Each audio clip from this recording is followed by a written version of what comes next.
Praise the Lord. जय मसीह की। क्रिस्त में आप सबका मैं स्वागत करता हूं आज के सुसमाचार में। और आज का विषय है संकट के समय हमें क्या बोलना चाहिए और किसके तरफ मुड़ना चाहिए। हम देखते हैं हमारे जीवन में बहुत संकट आते हैं और आज के समय में हम काफ़ी संकटों का सामना कर रहे हैं। अगर हम वचन पढ़ते हैं और वचन के हिसाब से अगर हम जीते हैं, वचन के अनुसार अगर हम जीते हैं, तो हमें ये संकट हरा नहीं सकता और हम इस संकट को मात करेंगे।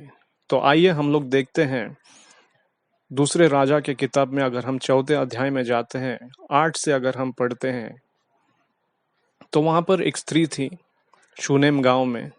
और इस गांव में एलिशा जो परमेश्वर का पवित्र, और जब जब भी उसके बाद वह वहां पर जाता था, उस स्त्री के घर पे भोजन करने जाता था। तो उस स्त्री ने उसके पति से कहकर एलिशा के लिए एक उसके घर के ऊपर कोठी बनाने का विचार प्रस्तुत किया और कहा, यह व्यक्ति मुझे पवित्र भक्त लगता है परमेश्वर का, क्यों ना हम इसकी सहायता करें, क्यों ना हम इसके लिए एक ऊपर कोठी बनाएं जिसमें एक मेज, एक कुर्सी, एक खाट और एक दिया का प्रबंध करें, ताकि जब भी वो यहाँ पर आए तो ऊपर जाकर वो आराम कर सके। तो वैसे ही करती है वो। और एलिशा जब देखता है वो उसके लिए इतने तकलीफ उठा रही है, तो उसके सेवक से वो कहता है गेहजी से, गेहजी उससे पूछना उस स्त्री को कि मैं उसके लिए क्या कर सकता हूँ। तो स्त्री कहती है, मुझे कुछ चीज की जरूरत है नहीं, मैं अपने आप में खुश हूँ। तो फिर एलिशा उसके सेवक से कहता है कि बता मैं इसके लिए क्या कर सकूं। तो उसका सेवक जो है एलिशा का, वो कहता है कि इसे बेटा नहीं है और उसका पति जो है वो बूढ़ा है। ये सुनकर वो स्त्री को बुलाता है और उससे कहता है कि अगले वर्ष तू अपने हाथों में एक बालक को धरे रहेगी। यह सुनकर वो स्त्री कहती है, ऐसा ना करना, झूठी उम्मीदें मत बढ़ाना मुझसे, क्योंकि उसे ये विश्वास नहीं होता है। तो ऐसे ही होता है, दूसरे वर्ष वो स्त्री एक बेटे को जन्म देती है। जैसा एलिशा कहता है वैसा ही होता है। और कुछ समय के बाद जब वो बच्चा बड़ा होता है, तो एक बार उसके पिताजी के साथ वो फील्ड में जाता है, खेत में जाता है, और अचानक से उसके सर में दर्द होने लगता है और उसके पिताजी को वो कहता है कि मेरे सर में दर्द, मेरे सर में दर्द। ये सुनकर उसके पिताजी उसके सेवक को बुलाता है और कहता है कि जाओ इसे लेकर अपनी माँ के पास दो उसको। वो उसे लेके जाते हैं उस बच्चे को उसके माँ के पास, और उसकी माँ उसको गोद में लेती है दोपहर तक। और फिर उसके बाद उसका जो बच्चा है वो मर जाता है। इसके बाद जो होता है ये बहुत ही दिलचस्प है। उस स्त्री का जो रिएक्शन था, वो देखती है उसके बच्चे को मरते हुए, और वो बच्चे को उठा करके लेके जाती है ऊपर के कोठी में, उसे एलिशा के खाट पे सुला देती है और उसके पति को कहती है, मेरे लिए एक सेवक और एक गधे का प्रबंध करना, क्योंकि गधे उन दिनों में सफर सफर के लिए इस्तेमाल किए जाते थे। तो उसका पति पूछते हैं, आज के दिन तू क्यों जा रही है? आज ना शबात है ना कोई त्योहार है, क्यों परमेश्वर के सेवक को तू जाकर डिस्टर्ब करना चाहती है? तो वो कहती है कि कोई नहीं, कल्याण होगा, मैं झटपट जाकर आ जाती हूँ। तो वो गधे पर बैठती है और जाती है।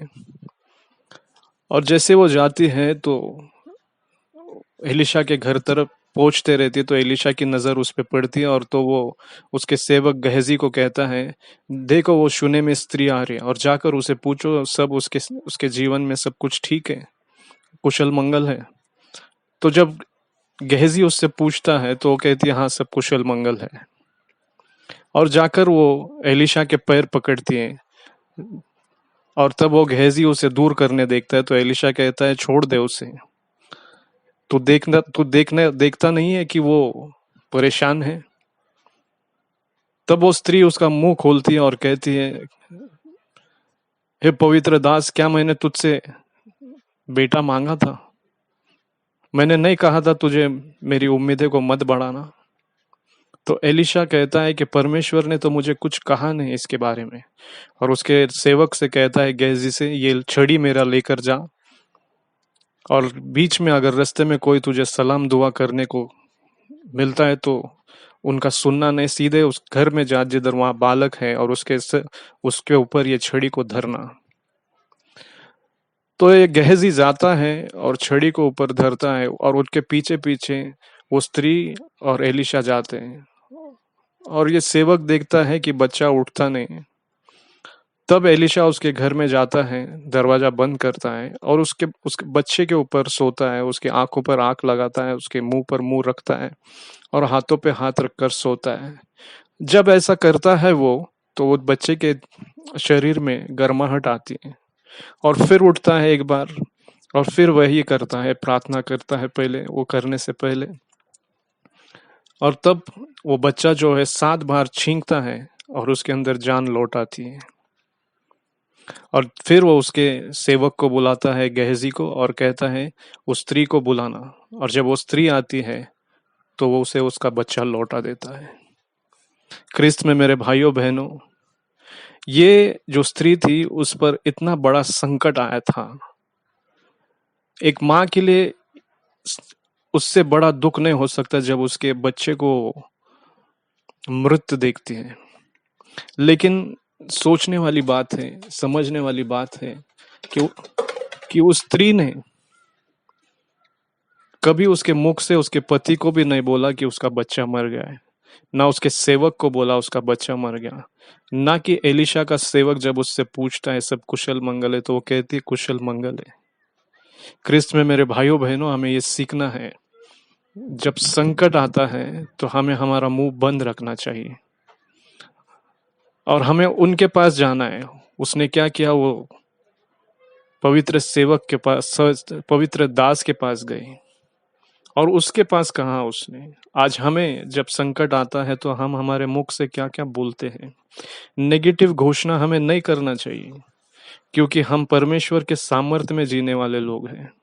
परमेश्वर को मुर्दों को भी जिंदा करने आता है। तो हमारे, अगर हम रिपोर्ट्स देखते हैं, मेडिकल रिपोर्ट्स बोलो या कोर्ट का कोई निर्णय बोलो या कोई भी चीज जो देखते हैं जो हमारे लिए बुरा बुरा खबर है, हम उसके बाद क्या क्या बोल देते हैं और क्या क्या सोचते हैं और कितना टेंशन लेते हैं। लेकिन स्त्री ने वैसे नहीं किया।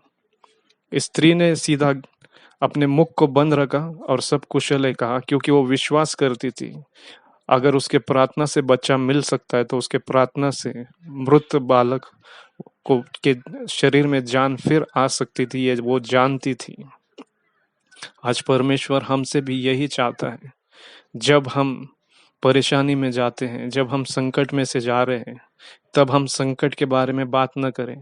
संकट को ये बताए, देखो मेरा परमेश्वर कितना बड़ा है, संकट तू मेरे सामने कुछ नहीं है, परमेश्वर के सामने कुछ नहीं है, क्योंकि मैं भी परमेश्वर का बेटा हूँ।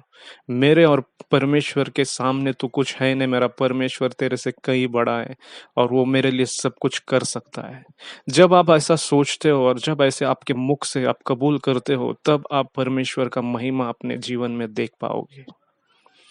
भाइयों बहनों, क्रिस्त में मैं कहता हूँ, आज हमें परमेश्वर ने यह अद्भुत वचन के द्वारा ये बताया है कि हमें संकट को नहीं देखना चाहिए, हमारे परमेश्वर को देखना चाहिए कि हमारा परमेश्वर कितना बड़ा है, कितना विशाल है, कितना महान है, और वो हमारी खोई हुई चीजें हमें फिर लौटाने में सामर्थ्य रखता है। तो आइए हम परमेश्वर का धन्यवाद करते हैं इस अद्भुत वचन के लिए, और हम वचन के अनुसार चलने का हमारे जीवन में निर्णय लेते हैं। धन्यवाद। आइए हम हमारे आंखों को बंद करते हैं और प्रार्थना करते हैं। प्यारे खुदावन, स्वर्ग आकाश पृथ्वी सागर को निर्माण करने वाले खुदा, सारा मान सम्मान महिमा हम तुम्हें देते हैं। प्रभु यीशु मसीह, धन्यवाद करते हैं। पवित्र आत्मा प्रभु जी, हम धन्यवाद करते हैं, आज का दिन, आज का समय दिया इसलिए धन्यवाद करते हैं। परमेश्वर, हम प्रार्थना करते हैं, आज तूने हमारी आत्मिक आंखें इस वचन के द्वारा खोला परमेश्वर, हमें वो अनुग्रह देना परमेश्वर, ताकि हम केवल तेरे वचनों के अनुसार जिए, ना कि हमारे बुद्धि के हिसाब से परमेश्वर। तू प्रार्थना सुनता है, प्रार्थना का उत्तर देता है, क्योंकि तू जीवित खुदा है और तूने प्रार्थना का उत्तर दिया, इसलिए हम धन्यवाद करते हैं।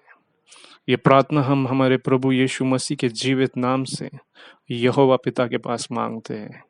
आमीन, आमीन। Praise the Lord.